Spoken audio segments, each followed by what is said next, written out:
You're watching the PIX 11 News at 4.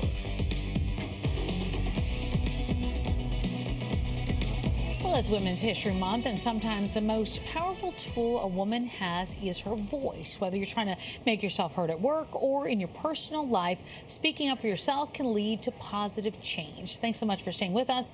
I'm Tamsin Fidel. And I'm Erin Nance. So some women find it difficult to stand up for themselves. It could be lack of self-esteem, fear of rejection, or the gender bias that has shaped the rules of social behavior. Our next guest is a top female surgeon in a field of men, and she says she had to learn to, quote, take up space in order to make it. Welcome back to the show, Dr. Erin Nance. Nice to have you here. Thank you so much for having me, ladies. Well, you say, as a woman, taking up space is probably one of the most powerful tools that you have given yourself over the years. So define what you mean by taking up space.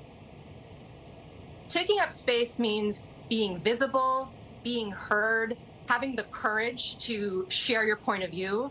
You know, when I go to an orthopedic surgery conference, I'm not just sitting in the audience, I'm up on stage giving the presentation. Okay, so how were you able to really learn this and be successful in your field? When I was little, my parents put no boundaries on what I wanted to pursue. I was the only girl on the boys' soccer team. When I was in 8th grade, I went to high school. I was in Long Island, and I wanted to know, where would you go to high school if you go to Manhattan, have a scholarship?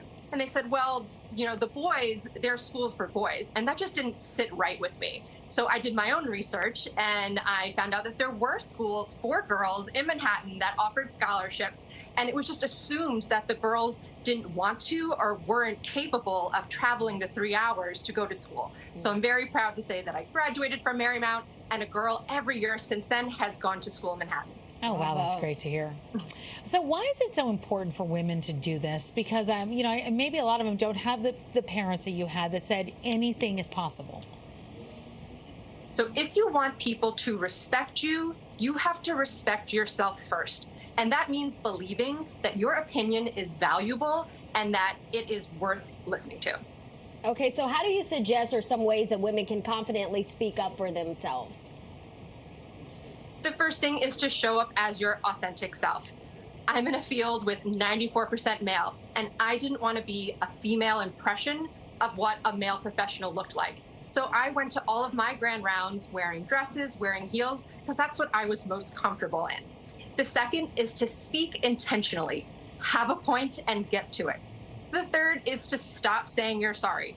Have you ever been on the street and someone else bumps into you and you say, I'm sorry? It's just a reflex for people pleasing that women don't have to do. And then the fourth thing is to surround yourself with people who will amplify your voice. I've been so fortunate to be surrounded by both female and male mentors who have given me the space to grow and really been champions of me. That's great. Well, sometimes women who advocate for themselves may be labeled as difficult women. Is there a way to get around that? Because that is certainly a misogynist way of thinking. This is where the courage really comes in. And trust me, I understand that sometimes it's easier to advocate for others than to advocate for yourself. Sure. But sometimes this looks like saying no. Sometimes this means that you will have to miss out on opportunities. But you have to understand what are your core values and then stand by those. So true.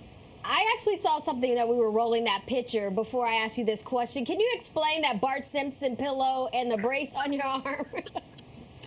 That is a classic 1992. That was my first broken arm. I had broken my arm twice, and that's what started my love of orthopedics. I actually had an orthopedic surgeon come straight from the opera in a tuxedo to put that cast on. Love it. What love a it, story. love it. Wow. Well, we see you as a young girl there. So what would you say to girls or want them to know about pursuing a career in a male-dominated field like you did? I want them to know that you are not alone.